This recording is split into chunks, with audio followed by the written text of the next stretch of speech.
Karya Michi. Halo para sahabat, jumpa lagi dengan saya dalam YouTube channel ini. Gimana kabar kalian? Baik bukan?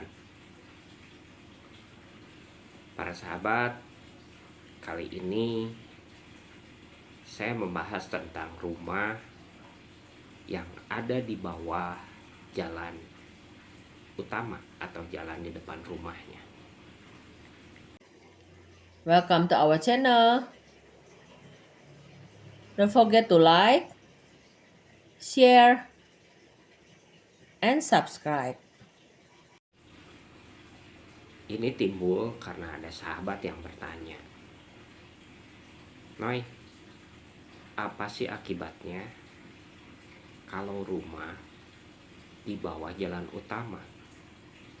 Dan kenapa banyak orang yang tidak mau kalau rumahnya di bawah jalan utama? Bahkan ada sahabat saya yang bekerja di agen properti, dia bilang menjual rumah yang di bawah jalan utama itu sangat susah, bahkan di bawah harga pasaran pun. Kenapa ya? Para sahabat semuanya bertanya seperti itu. Dalam video kali ini, saya akan menjelaskan kenapanya, kedua akibatnya, dan bagaimana cara penyelesaiannya. Karena itu, para sahabat tetap tonton, jangan di skip, biar tahu apa yang akan terjadi dan bagaimana cara penyelesaiannya. Jangan lupa juga like, share, dan subscribe. Terutama kalau untuk bertanya yang lain atau ingin membahas tema yang lain-lain, silahkan tulis pada komen untuk kami dapat bahas di kemudian hari dalam video yang akan kami share. Saya bercerita dulu kenapa sih rumah bisa sampai terjadi ada di bawah posisi jalan utama. Jadi beberapa faktor yang dapat menyebabkan itu. Memang dari awal si rumah itu posisinya sudah ada di bawah jalan, atau keadaan kontur dari si rumah itu curam. Jadi sedemikian rupa, mau tidak mau dia membangun di bawah jalan. Itu yang pertama. Yang kedua, karena dari tahun hingga tahun si jalannya mulai ditinggikan karena entah itu banjir, atau karena dicor, atau karena ada jembatan baru, sehingga mau tidak mau si jalan itu harus ditinggikan. Sedangkan rumah posisinya tetap. Jadi posisi rumah mau tidak mau itu akan di bawah jalan utama.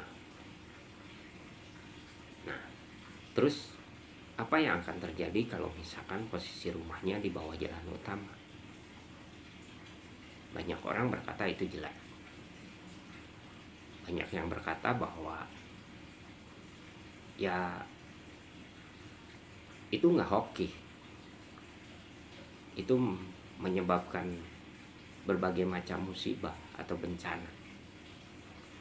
Saya akan bahas satu persatu apa saja yang akan terjadi dan kenapa dapat terjadi seperti itu. Saya akan bahas dulu secara logika dan secara kontur alamnya. Andaikan hujan, air berlimpah di jalan, pasti otomatis masuk ke rumah kita. Berarti rumah kita akan kebanjiran atau masuk air yang seharusnya tidak masuk ke rumah kita. Itu faktor pertama. Terus faktor kedua, kalaupun tidak hujan, debu-debu yang akan di jalan, yang berterbangan, otomatis dia akan ke tempat yang lebih rendah, sehingga rumah kita akan kecenderungan berdebu atau banyak pasir. Nah, itu saja sudah menjadikan satu bencana atau musibah. Selain itu, posisi 0 dari jalan itu adalah posisi netral. Di bawah posisi jalan itu merupakan zona yang kurang baik, atau ada orang yang berkata itu adalah posisi ci atau apalah. Nah, posisi itu kurang baik, apalagi kalau turunnya sangat jauh sekali. Misal si dapurnya atau kompornya itu lebih rendah dari jalan, atau tempat tidurnya lebih rendah dari jalan. Itu akan berpengaruh, satu, terhadap kesehatan orang yang ada di rumah. Kedua, otomatis kalau si orangnya sakit melulu atau sakit-sakitan, banyak uang yang harus keluar, dan dia juga tidak dapat mencari nafkah atau bekerja atau apapun. Sehingga mau tidak mau itu akan sedikit banyak merusak dari faktor ekonomi. Jadi dari kesehatan masuk ke ekonomi, dari ekonomi akan masuk ke berbagai macam sektor. Karena itu banyak orang yang menghindari rumah yang di bawah jalan utama.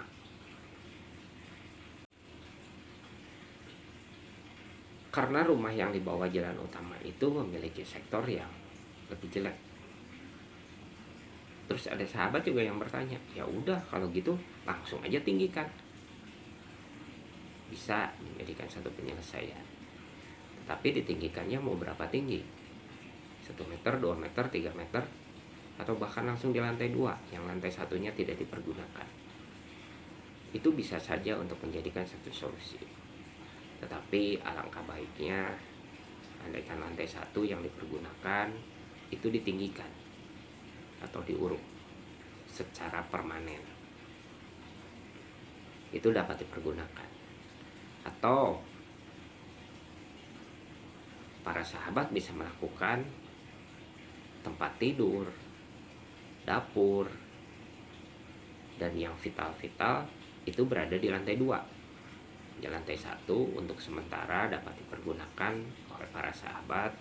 Itu sesuatu yang tidak vital. Artian yang tidak vital mungkin kamar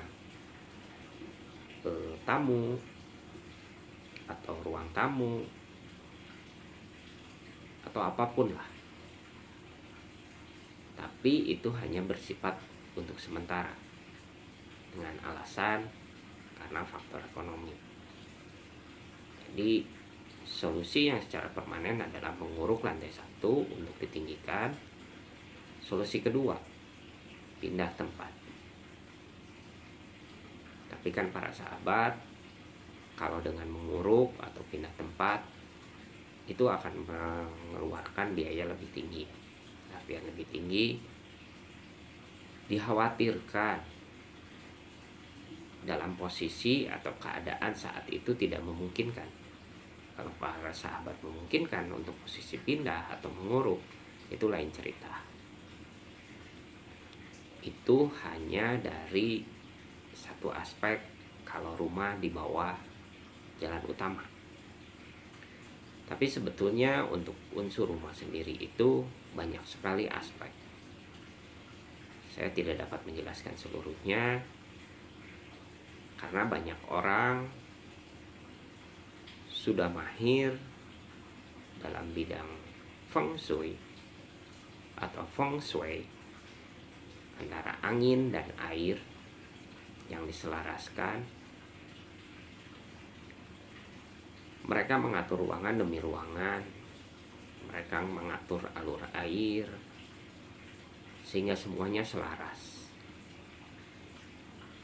Saya tidak pernah mempelajari tentang feng shui secara harafiah atau secara studi, tapi kebetulan saya dititipkan oleh alam sesuatu yang bisa saya pakai untuk melihat keadaan rumah itu baik atau tidak. Jadi para sahabat, saya menyampaikan untuk posisi rumah yang di bawah jalan itu yang saya ketahui. Jadi bukan saya dari belajar feng shui atau apapun. Saya hanya dapat share seperti itu. Andaikan ada pendapat lain lagi, tolong berbagi untuk kita semua dalam kolom komen. Biar para sahabat yang belum mengetahui dapat mengetahui lebih dan lebih lagi untuk memperbaiki dalam kehidupan di kemudian hari. Ini video kali ini saya mengucapkan terima kasih untuk para sahabat. Terima kasih untuk telah meluangkan waktu untuk menonton video yang kami share. Dan jangan lupa untuk tetap tonton video demi video yang lain. Dan jangan lupa juga share, like, dan subscribe. Terima kasih untuk para sahabat. Dan sampai jumpa. Kari Amici.